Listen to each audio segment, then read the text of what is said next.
Bonjour à tous, hein. Je suis ravi de vous retrouver aujourd'hui pour une interview du directeur commercial, de l'un des directeurs commerciaux de chez WeSeed. Moi, je suis le deuxième ami qui s'occupe de cette chaîne. Vous avez l'habitude d'entendre mon premier ami dans les vidéos dans lesquelles on donne nos avis. Euh, pour rappeler un petit peu l'objectif de notre chaîne, hein, c'est effectivement de vous accompagner sur la construction d'un portefeuille en crowdfunding immobilier en vous donnant nos avis sur des projets. Alors aujourd'hui, on en a donné énormément sur une plateforme qu'on apprécie particulièrement qui est WeSeed. Et l'idée, c'est effectivement de vous accompagner dans cette construction de portefeuille pour que ça puisse vous générer des revenus complémentaires et pourquoi pas un jour en vivre. Une fois ma présentation faite, ce que je vous propose, c'est de laisser maintenant la parole à Vincent Roldan pour qu'il puisse se présenter. Ok, donc bonjour à tous, Vincent Roldan. Donc moi je suis actuellement responsable des partenariats des investisseurs professionnels chez WeSeed. C'est un poste que j'ai pris récemment. J'ai une carrière plutôt bancaire et banque assurance, plutôt dans l'expertise. Voilà, et donc c'est une société toulousaine. Je suis toulousain moi-même. C'est la première raison qui a fait que j'ai intégré la société WeSeed et aussi le secteur du financement participatif qui est assez dynamique aujourd'hui et en forte croissance. Super. Puis effectivement, nous, on a eu l'occasion de se rencontrer quand on était conseiller en gestion de patrimoine tous les deux dans le 8e arrondissement au sein de la même banque. Euh, du coup, ce que je te propose, c'est que pour commencer cette interview, est-ce que tu peux nous rappeler un petit peu l'histoire de la plateforme WeSeed et sa situation actuelle, voilà, un peu le nombre de personnes que vous êtes aujourd'hui, le nombre d'investisseurs, le nombre de projets que vous pouvez avoir, et aussi les montants financés, en particulier sur le crowdfunding immobilier. Ouais. Alors, ce qui qualifie le mieux, on va dire WeSeed, je pense, c'est le mot pionnier, parce qu'en fait, c'est la toute première plateforme de financement participatif qui a vu le jour en France. Alors, au départ, bien sûr, avec plutôt une orientation transition énergétique, enfin, plutôt crowdlending et prise de participation dans les sociétés, puisque c'était le format qui existait à l'époque. Le crowdfunding immobilier n'existait pas encore. Donc voilà, une des toutes premières plateformes, 2008, ce qui fait qu'on a un track record très important. Hein. On a une durée d'existence qui est assez importante comparée aux acteurs principaux du marché aujourd'hui. Le financement participatif dans l'immobilier est apparu autour de 2014. Donc, on était pionnier également sur ce secteur-là. Donc, c'est vraiment une branche plus récente en fait, du financement participatif. Ok. Sur notre on va dire notre track record en immobilier, puisque c'est principalement ce qui intéresse Maverick rentable. Sur le track record immobilier, aujourd'hui, on est à peu près à 700 projets financés via la plateforme pour un peu plus de 300 millions d'euros. Ok, ouais, c'est donc des beaux chiffres aujourd'hui. Exactement, et surtout, on a beaucoup remboursé. L'année dernière, on rembourse 180 millions d'euros. Okay. 150 de capital, 30 d'intérêt, à peu près. Je ne sais pas les chiffres exacts, mais voilà, on a beaucoup de dossiers aussi en sortie. C'est ça qui est intéressant, parce que sur des plateformes plus jeunes, on va avoir une collecte intéressante, le secteur est assez dynamique, mais on n'a pas forcément d'historique de sortie de dossier. D'accord, très bien. Tu parlais de 300 millions. Aujourd'hui, comment sont sourcés un petit peu et sélectionnés les projets en crowdfunding immobilier qui sont proposés sur la plateforme WeSeed? Alors, on a une équipe de développeurs immobiliers par secteur, en fait, géographique en France. Donc, ils sont répartis un peu partout. Ils sont 6 aujourd'hui. Et ils sont en lien direct avec les professionnels de l'immobilier, marchands de biens, promoteurs, aménageurs, etc. Donc, c'est généralement d'anciens responsables immobiliers en banque ou ce type de fonction. Donc, ils sont dans leur secteur en contact avec un grand nombre d'opérateurs et ils sourcent des dossiers de cette manière-là. Ok.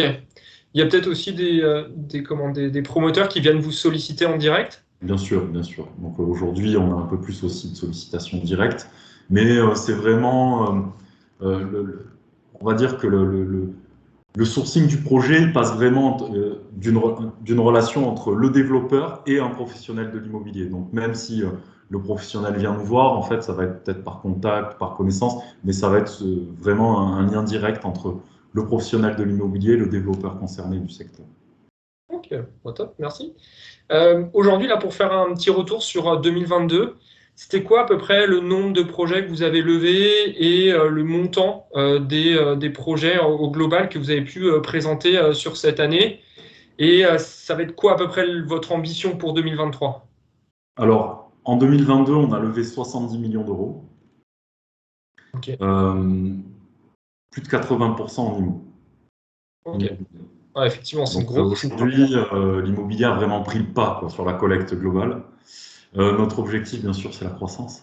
Ouais, Et 100 millions, ce serait bien en 2023, au moins. d'accord, super. Et ça, vous avez un peu des pistes pour y arriver? Vous avez plutôt privilégié peut-être plus de projets ou des projets de plus grosse taille? Non, on va dire qu'on n'a pas de règles de ce point de vue-là, on ne se fixe pas de limite. Alors, mis à part, bien sûr, des projets qui seraient peut-être trop longs à collecter ou donc des projets vraiment trop importants, mais on prend quand même en interne les mesures nécessaires pour pouvoir collecter des projets plus importants parfois. Ensuite, on part pas du projet, on part plutôt de la qualité. Euh, on préfère ne pas collecter un projet si on estime que la qualité n'est pas au rendez-vous. Et donc, il n'y a pas de règle parce qu'on peut avoir un projet très qualitatif à 2,5 millions et un projet très qualitatif à 200 000. Donc, de Ok, ce point de vue-là, il n'y a pas de règle. Nous, en fait, on va mettre en place un processus de sélection et ce qui va nous intéresser, c'est que si on estime que le projet apporte toutes les garanties, est qualitatif et nous permettra en fait de servir nos investisseurs dans de bonnes conditions, on va le collecter. C'est vraiment le d'accord. seul critère qui va nous Ouais, intéresser. c'est votre priorité Ouais. numéro 1. Ok, bon, bah, top. Et là, aujourd'hui, est-ce que vous avez une petite préférence pour les projets que vous présentez? Est-ce que vous êtes plutôt euh, à même de présenter, enfin, vous avez une préférence pour présenter des projets en promotion immobilière ou plutôt des opérations de marchand de biens ou des opérations atypiques? Non plus, mais en fait, on n'a pas de préférence particulière, mais on va pas avoir le même niveau d'exigence suivant la typologie de dossier. Ce qu'on va avoir, en fait, c'est plutôt des critères de choix assez marquants par typologie de projet. Par exemple, sur un marchand de biens, on peut financer le projet complet, avoir des hypothèques, ce qu'on n'aura pas sur la promotion. Sur la promotion, on va demander des taux de précommercialisation qui soient significatifs pour sécuriser l'opération. Donc, en fait, ça va être plutôt ça, nos critères de choix. On ne favorise pas tel ou tel type de projet. Et puis maintenant, en plus, avec le track record, on a certains opérateurs avec qui on est habitué. Ouais. Dans le cadre de notre activité, on est habitué à travailler avec eux. On a déjà eu des sorties positives, etc. Donc ça, c'est clairement des opérateurs qu'on va privilégier ouais, Ok. quand l'occasion se présente. Vous gardez une petite green list de Ouais, chouchous. partenaires sérieux avec qui on a déjà travaillé parce que c'est quand même un secteur où il faut. Aujourd'hui, en tout cas, nous, on a une vigilance accrue. Ok, bon, très bien. Et d'ailleurs, comment vous assurez un suivi des projets que vous financez? C'est-à-dire, vous avez enfin, vous avez présenté le projet, vous avez collecté les fonds qui étaient nécessaires. Une fois que l'emprunt a été émis, comment vous assurez le suivi du projet et comment vous assurez effectivement que bah, les promoteurs, les partenaires avec lesquels vous travaillez arrivent et mènent à bien le projet qui a été financé par les WeSide? Alors là, il y a un dialogue interne assez important, hein. On est en contact permanent, bien sûr, avec les différents promoteurs, marchands, etc., que nous avons financés sur le suivi des projets. Mais il y a aussi un échange avec la communauté, pour ceux Ok, qui connaissent bien la plateforme. Euh, il y a des reportings réguliers qui sont postés par les promoteurs et les marchands que nous avons financés. Et chaque trimestre, ils vont poster un reporting, ils vont dire, ben voilà, on en est ici, il y avait 40 lots à vendre, il n'y en a plus que 7. voilà, j'ai 3 résas, il m'en restera 4. Et avec le planning, le prévisionnel, ils expliquent s'ils sont dans les temps par rapport à ce qui était prévu ou pas. Ouais. Voilà, s'ils ont pris du retard, pour quelles raisons, s'il y a eu des désistements, ben, pour quelles raisons et comment ils comptent. Enfin voilà, vraiment, ils font un reporting complet de l'aspect opérationnel, ce qui permet à l'investisseur d'avoir quand même toute l'information. WeSeed, c'est une des plateformes qui fournit le plus d'informations à ses Ouais, investisseurs. effectivement. Ouais. Je pense même que c'est la plateforme. Il n'y a aucune plateforme qui fournit autant d'informations que nous, que ce soit au départ, au moment de la souscription, avec les bilans, etc., Ouais, les les ratios documentations notamment. juridiques. Ouais. Ouais. Et pendant aussi la vie de l'investissement, puisque bien sûr, l'investissement ne s'arrête pas au moment où la collecte a été faite. Ouais. Il faut ensuite s'assurer du suivi et de la sortie, ce qui va être le point vraiment central pour nous. Ouais, tout à fait. Effectivement. Nous c'est pour ça que vous avez en particulier notre préférence. C'est parce que vous fournissez énormément d'informations, en particulier sur les ratios des sociétés auxquelles on prête ou qui se portent garant.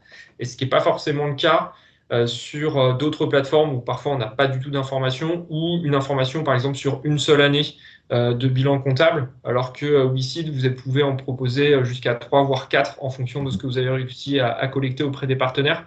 Donc ça, franchement, on adore.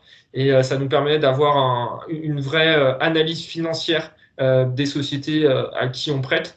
Parce qu'effectivement, il y a une partie où on va étudier le projet, on va regarder un peu sa fiabilité et sa viabilité. Mais surtout aussi, c'est savoir si la société à qui on prête en face est en capacité de nous rembourser. Parce que si elle a le meilleur projet du monde, mais qu'elle a une gestion désastreuse, malheureusement, on ne l'accompagnera pas.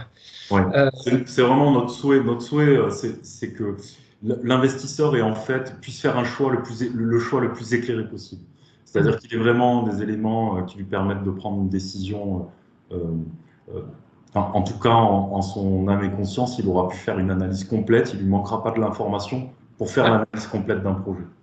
Et ouais, nous, notre travail, ça va être de sourcer le projet qui va apporter le plus de garanties possible. C'est-à-dire, on a un travail de sourcing qui est assez important entre le nombre de dossiers qu'on va recevoir ou qu'un développeur va recueillir et finalement le dossier qui va être mis en collecte. Bon, mais là, il y a quand même un écrémage assez important et un système d'entonnoir qui fait que quand on met un dossier en collecte, euh, nous, on est confiant sur la sortie positive. Ok, bon, bah, top. En parlant de sortie positive, en parlant de sortie négative, c'est quoi votre taux de défaut aujourd'hui en nombre et en valeur? Et du coup, est-ce que la crise du Covid-19 a eu un impact sur ce taux à la hausse ou à la baisse? Alors, pas particulièrement pour le Covid, Mhm. sachant que tous les projets de la période Covid ne sont pas encore en sortie aujourd'hui. Mhm. Mais aujourd'hui, si je prends les 700 dossiers financés WeSeed en IMO, on a eu un défaut. Alors, un opérateur qui a fait défaut, ce qui veut dire 2 dossiers, on avait collecté 2 dossiers avec eux. Donc voilà, D'accord. aujourd'hui, c'est 2 défauts, ça représente 0,3% de,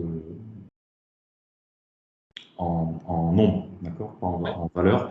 Ça représente 0,3% de taux de défaut, euh, ce qui est assez faible, raisonnable, on va dire.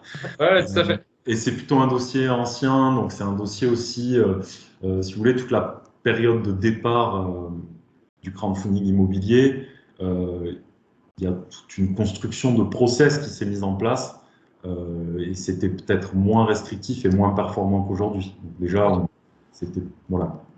Donc un défaut, on va dire la situation la plus dérangeante qui va se présenter dans le crowdfunding immobilier, c'est pas réellement le défaut puisque même sur le marché, le taux de défaut est pas très important. Euh, ce qui va, on va dire, le désagrément le plus fréquent, c'est le retard. Mhm. Effectivement. Voilà, on n'est pas dans les temps, on part sur un projet sur 18 mois, mais finalement, l'opérateur a besoin d'une prorogation, alors qui généralement quand même est prévu contractuellement au contrat. Mhm. Donc, vous souscrivez, vous voyez les Ouais. périodes de prorogation prévues au contrat. Généralement, chez nous, c'est 6 mois, ça peut être 2 fois 6 mois. Et donc, on va dire, le plus fréquent, ça va être le retard. Si je devais prendre 100 dossiers IMO, mon risque de défaut, il est même pas sur un. D'accord? Mon risque de retard, il va être plutôt sur 8. Ok, ouais, Ok. effectivement. Mais après, dans 90% des cas, ça va se passer exactement comme prévu au départ. Bon, bah ça, c'est plutôt rassurant par rapport à ce qu'on peut entendre et dans le contexte actuel, on a une augmentation des taux de défaut sur les entreprises, enfin des taux de faillite des entreprises. Effectivement, Oui, quand on voit la rentabilité qu'offre le crowdfunding immobilier par rapport au taux de défaut qu'on peut observer, c'est vrai qu'il y a une vraie valeur ajoutée à investir sur ce type de placement-là par rapport à d'autres. On va avoir un taux de défaut qui va être équivalent ou supérieur pour des rendements qui peuvent être plus faibles. Donc ça, c'est hyper intéressant. exactement. On reste sur un marché en fait où le rapport rendement-risque pour d'anciens financiers comme nous Ouais. est assez incroyable, quoi. On a un rapport Ouais. rendement-risque qui est vraiment très intéressant. Ça reste un investissement risqué, comme c'est du prêt, donc le risque de défaut est toujours présent. Et un défaut, ça veut dire, alors ça peut être un défaut partiel, mais un défaut, ça veut dire je perds mon investissement, donc c'est pas à négliger non plus. Mais nous, on met tout en œuvre pour que ça n'arrive pas. Du coup, bah, je te remercie pour ces informations-là. C'est quoi les moyens qui sont mis en place par WeSeed pour justement recouvrir les créances des investisseurs en cas de défaut des opérateurs? Alors, c'est un sujet compliqué, c'est-à-dire que on essaie. L'intérêt en fait de WeSeed, ça va être de déboucler l'opération dans les meilleures conditions possibles. Donc encore une fois, voilà pourquoi parfois il y a du retard, parce que si j'ai un opérateur, un promoteur on a financé un projet, il y a 20 lots, la marge du promoteur c'est les 3 derniers lots, on arrive au Mhm. bout du prêt, il lui reste 4 lots à vendre. Ouais, bien sûr. Est-ce qu'on va mettre en œuvre les garanties et lancer tout un processus juridique alors qu'en fait, quand il aura vendu ses 4 lots, il sera à même de nous rembourser, de payer les intérêts avec le retard dû, etc. Donc, en fait, on va être plus dans une phase d'accompagnement. Quand on rentre en contentieux, il va y avoir d'abord toute une phase d'accompagnement, surtout Ouais. si l'opérateur est de bonne foi et si vraiment il met tout en œuvre pour faire en sorte de nous rembourser. Ben, on va essayer le plus possible de l'accompagner. En ce sens-là, on a le cas, hein, on a le cas de dossiers qui étaient prévus sur 2 ans, qui ont duré 4, 5, mais où au final, ça s'est débouclé dans de bonnes conditions pour tout le monde. Et c'est vraiment ce Ok. qu'on poursuit comme objectif. Et après, si bien sûr l'accompagnement n'est pas possible ou l'opérateur n'est pas de bonne foi, ou enfin peu importe, ben là on va mettre en jeu nos garanties, tout simplement, celles qui étaient prévues au contrat au départ. Donc ça peut être des cautions, des hypothèques, des garanties à première demande, ça peut être des cautions personnelles. Donc on va poursuivre, en fait on va mettre en œuvre tout l'arsenal juridique pour Ouais. pouvoir récupérer des fonds pour nos investisseurs, bien sûr. Ok. Bon, bah super. Merci pour ces précisions. Et puis, bah, pour finir un petit peu cette interview, quelles sont bah, les innovations qui sont à venir sur la plateforme? On va dire plutôt dans une expérience client pour bah, les investisseurs qui nous suivent. Ouais. Alors, bon, bah, écoute, nous, on est une fintech, hein, donc l'évolution, elle est permanente, mais l'IT a énormément de travail. Euh, Nous, ce qui nous intéresse, c'est de faire évoluer le plus possible l'expérience utilisateur, l'améliorer en permanence. On veut que le site soit le plus lisible, le plus visuel possible. Euh, plus l'outil est efficace, moins on a de questions derrière. Parce que la particularité de WeSeed aussi, c'est la possibilité de chatter en direct avec les équipes, Ouais, bien etc., sûr, de poser des questions effectivement. en permanence. Enfin, le contact en fait entre l'investisseur et WeSeed est assez simple et permanent en fait. On a Ouais, énormément de questions tous les jours. On a un customer care qui désemplit pas, qui n'arrête pas de répondre à plein de questions, etc. Ils sont ravis de le faire. Mais en fait, plus l'outil est efficace, et au final, moins on a de questions, plus l'information est présente, et moins on a de questions également. Donc l'idée, c'est de rendre les choses plus visuelles, plus simples, plus accessibles, plus didactiques pour nos investisseurs. Aussi, on travaille beaucoup sur le branding, les codes couleurs, pour que on puisse ouais, effectivement. facilement identifier les projets sur lesquels on se trouve, puisque nous, on a toute une partie transition, on a aussi une partie offre financière, parce que nous sommes prestataires en service d'investissement, j'en ai pas parlé, mais c'est assez important, on est une des seules plateformes à l'être. Ça rentre plutôt dans le cadre des garanties, on en parlait tout à l'heure, mais c'est vrai que pour le prestataire de services d'investissement, la dimension réglementaire est très importante. On est Ouais. contrôlé par l'AMF et la CPR en permanence. Nos camarades qui n'ont pas ce statut-là ont un peu moins de contraintes du point de vue réglementaire et conformité. Donc, ce que je disais, voilà, l'idée, c'est rendre plus didactique, plus visible, comme la jauge qui a été ajoutée il n'y a pas longtemps, mais aussi on travaille. Ouais, ça, on apprécie.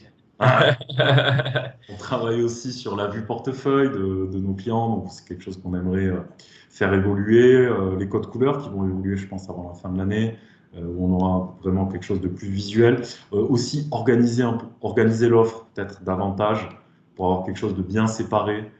Voilà, donc le travail est continu de ce point de Ok, vue. bon, bah, super. Eh ben, merci beaucoup à toi, Vincent, d'avoir participé à cette interview. On a appris plein de choses ensemble. Vraiment, merci. Et puis, bah, on a hâte de te retrouver peut-être pour une nouvelle interview pour voir un peu si on a des nouveaux projets en 2023 ou peut-être à la fin de 2023 pour faire un point un peu sur cette année d'investissement en crowdfunding. Bon, c'est sûr, notre offre va évoluer je pense, avant la fin de l'année, donc on aura l'occasion d'en reparler. Et là, on a pas mal de projets à venir là, sur les semaines qui arrivent. Donc, D'accord? Bah, écoute, on vous on a hâte attend, de découvrir on vous ça. attend nombreux. Ouais. Et puis on donnera nos avis dessus avec grand plaisir. Ok. Et Merci. ben merci. À bientôt Vincent. À bientôt. Ciao ciao.